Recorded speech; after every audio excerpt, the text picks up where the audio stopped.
Saya itu dengar-dengar kata Pak Kepala Desa, Pak Kiai itu konon katanya mau dapat bantuan hibah dari Raja Qatar ya. Senilai 200 miliar untuk membangun pesantrennya Kiai yang lagi roboh itu, habis roboh. Oh, itu serius mau dapat? Lah mohon maaf, ada siapa dari tadi ikut-ikutan? Ini siapanya? Ya ini yang Asistennya dari Oh, Qatar. asistennya dari Qatar.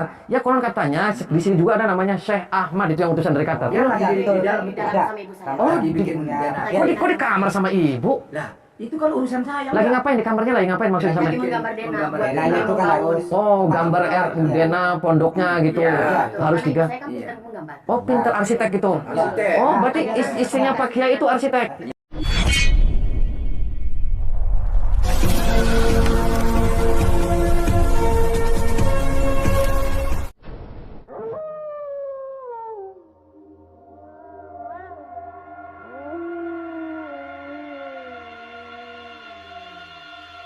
Assalamualaikum warahmatullahi wabarakatuh.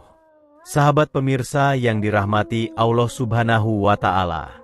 Selamat menyaksikan kisah dakwah Ustadz Kang Ujang Bustomi, dan semoga keberkahan senantiasa terlimpahkan kepada kita semuanya. Video ini adalah aksi Kang Ujang untuk menolong Kiai Romli yang ditipu seorang syekh yang mengaku utusan dari Raja Qatar.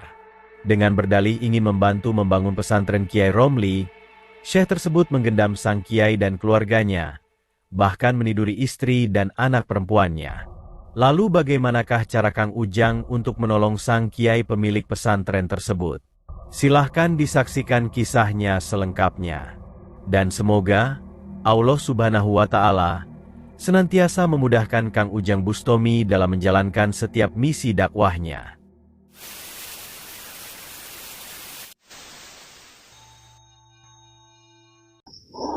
Allahumma salli ala Muhammad ya Rabbi salli alaihi wa sallim. Allahumma salli ala Muhammad ya Rabbi salli alaihi wa sallim. Rabbi fanfa'na ببركتهم واهدنا الحسنى بحرمتهم ربي فانفعنا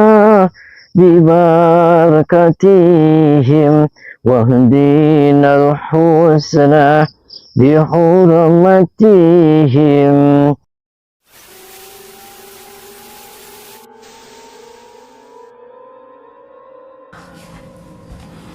Assalamualaikum. Waalaikumsalam. tamu Pak Haji. Oh iya. Nah, masuk. Mohon maaf Pak, saya dengan Doraemon, saya dari Jakarta. Dari Jakarta. Kebetulan Doraemon ini kesini vlogger, makanya Doraemon bawa kamera. Saya mau silaturahmi dengan namanya Kiai Romli mana? Oh, ini Pak Haji. Oh, Pak Kiai. Boleh saya duduk Pak Kiai? Ini kamera juga boleh masuk ya Pak Kiai? Boleh. Kamera. Iya. Gimana Pak Kiai, sehat Pak Kiai? Alhamdulillah. Keluarga semua sehat semua Kiai. Iya, saya tadi kesini tuh tahu rumahnya Pak Kiai Romli itu dari Pak Kepala Desa. Iya. Katanya Anda itu di sini Kiai punya pesantren. Konon katanya habis roboh ya pesantrennya. Sahabat Kang Ujang Bustomi yang berbahagia. Video ini adalah misi Kang Ujang untuk menolong Kiai Romli, seorang kiai yang pesantrennya roboh karena bencana angin topan dan puting beliung. Kiai Romli kemudian ditipu oleh seorang syekh yang mengaku utusan Raja Negara Qatar, yang berjanji akan membangun pesantrennya. Kisah tersebut berawal dari Pak Lurah yang datang dan bercerita kepada Kang Ujang Bustomi, bahwa seorang warganya yang adalah kiai pemilik pesantren, sedang terkena bencana alam angin puting beliung. Orang tersebut adalah Kiai Romli, sang kiai yang sangat dihormati di kampung tersebut. Sejak pesantrennya hancur itulah Kiai Romli dan keluarganya berusaha mencari donatur untuk agar bisa membangun kembali pesantrennya yang hancur itu. Sampai kemudian datang Syekh Ahmad, yang mengaku sebagai syekh utusan dari Raja Negara Qatar. Kiai Romli itu pun sangat senang dengan kedatangan dari Syekh Ahmad itu. Dikarenakan, Syekh Ahmad berjanji akan mencairkan dana hibah dari Raja Qatar untuk membangun pesantrennya. Nilai uang yang dijanjikan pun sangat fantastis, yaitu sejumlah 200 miliar rupiah. Dan karena merasa sangat senang itulah Kiai Romli menuruti saja apa yang diminta oleh Syekh Ahmad. Termasuk ketika Syekh Ahmad meminta sejumlah uang untuk proses pencairan dana hibah tersebut. Juga ketika Syekh Ahmad dan para asistennya ingin tinggal di rumahnya dalam beberapa waktu. Namun Pak Lurah yang mengetahui kejadian tersebut merasa ada yang janggal dengan Syekh Ahmad dan para asistennya tersebut. Syekh Ahmad yang katanya utusan Raja Qatar, gaya hidupnya tidak semewah seperti statusnya. Syekh Ahmad terlihat seperti kiai kebanyakan, dan asistennya pun juga terlihat cukup mencurigakan. Bahkan Pak Lurah mencurigai, perawakan dan sikap Syekh Ahmad dan asistennya itu seperti orang yang biasa mengamalkan praktek perdukunan. Dan karena mencurigai hal yang demikian itulah, Pak Lurah mencoba datang berkonsultasi dengan Kang Ujang Bustomi. Dan Kang Ujang yang mendengar cerita tersebut pun akhirnya merasa curiga. Jangan-jangan Kiai Romli sedang jadi target penipuan dari orang-orang yang tak bertanggung jawab. Sebab itulah Kang Ujang kemudian mencoba datang ke rumah Kiai Romli. Karena menurut informasi Pak Lurah, Syekh Ahmad dan asistennya itu sedang menginap di rumah sang Kiai. Dan benar saja, ketika Kang Ujang datang ke rumah Kiai Romli, tampak sang Kiai yang didampingi putrinya sedang berbincang dengan para asisten dari Syekh Ahmad. Namun yang mencurigakan, saat itu Syekh Ahmad sedang berada dalam kamar berdua bersama istri Kiai Romli. Dengan alasan, sang istri ingin merinci kebutuhan dana yang dibutuhkan untuk membangun pesantrennya. Saya itu dengar-dengar kata Pak Kepala Desa, Pak Kiai itu konon katanya mau dapat bantuan hibah dari Raja Qatar ya.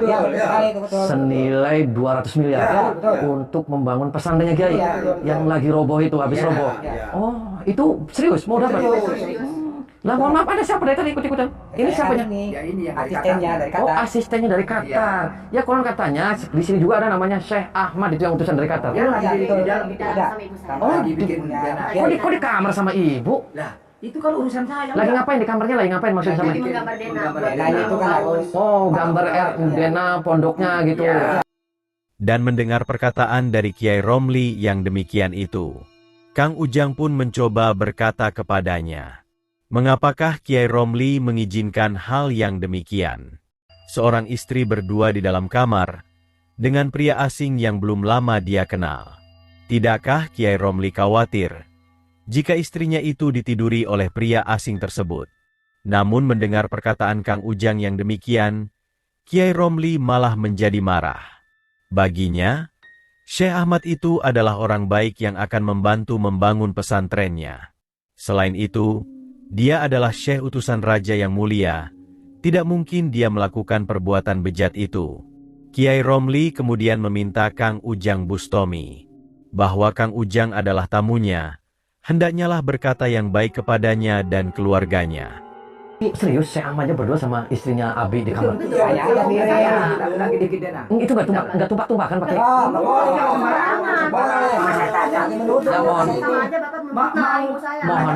Mohon maaf Kiai, karena saya kan orang awam Kiai. Ini apalagi itu kan orang dari luar negeri gitu loh Kiai. Itu kan namanya Syekh Ahmad. Syekh Ahmad itu kan maksudnya kan berdua di kamar sama perempuan gitu loh Kiai. Kalau Anda itu betul tadi bilang takut tumpah, dia kan tahu saya. Masa orang-orang saya mungkin. Perkataan Kang Ujang itu ternyata benar-benar membuat Kiai Romli sangat murka. Juga dengan asisten dari Syekh Ahmad. Mereka tidak terima jika Syekh yang dikatakannya orang mulia itu dikatakan telah berbuat zina kepada perempuan istri dari Kiai Romli. Sehingga dengan kemarahannya itu, mereka kemudian bangkit dan ingin menghajar Kang Ujang Bustomi. Jangan diganggu, lagi bikin dena itu. Dena yang ada bikin anak tuh di kantor. Bikin anak, jangan sembarangan ngomong.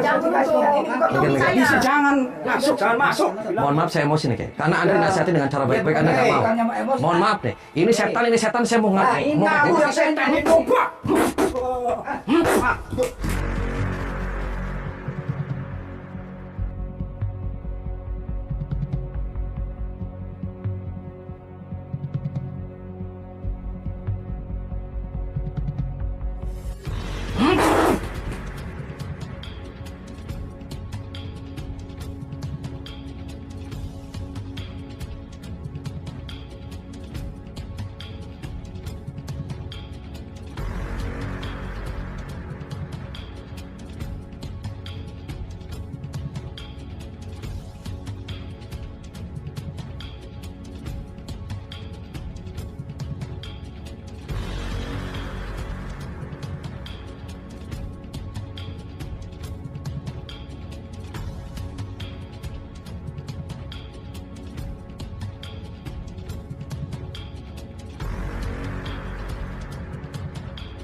Dan setelah berhasil menghancurkan 2 orang asisten Syekh Ahmad itu, Kang Ujang pun mencoba untuk berkata kepada Kiai Romli, bahwa sesungguhnya lah, sang Kiai sedang terperangkap oleh penipuan orang-orang yang punya kepentingan. Syekh Ahmad dan komplotannya itu sebenarnya bukanlah Syekh utusan dari Raja Qatar. Karena tidak mungkin seorang Syekh yang mulia berbuat bejat yang demikian itu.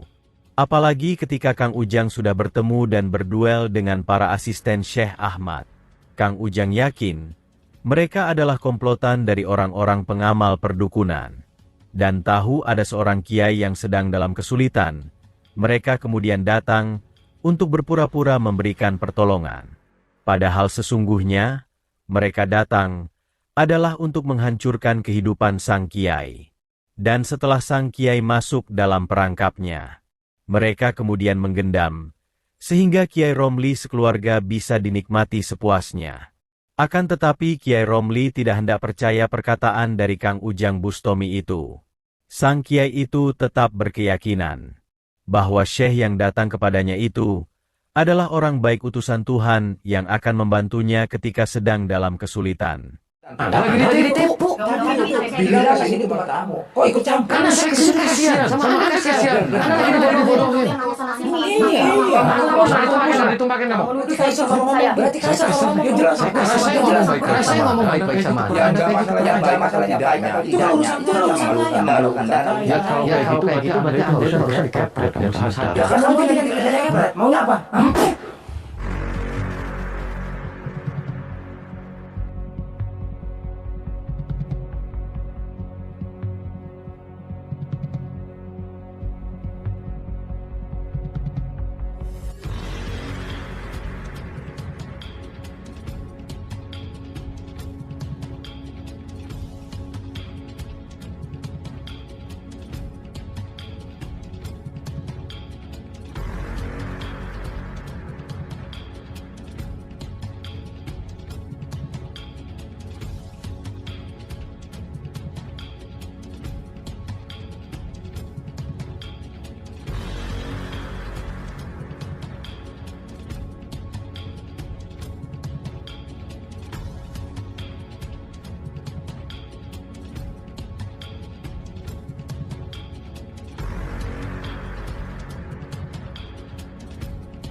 Kiai Romli masih terus mencoba menyerang Kang Ujang dengan ilmu yang dimilikinya.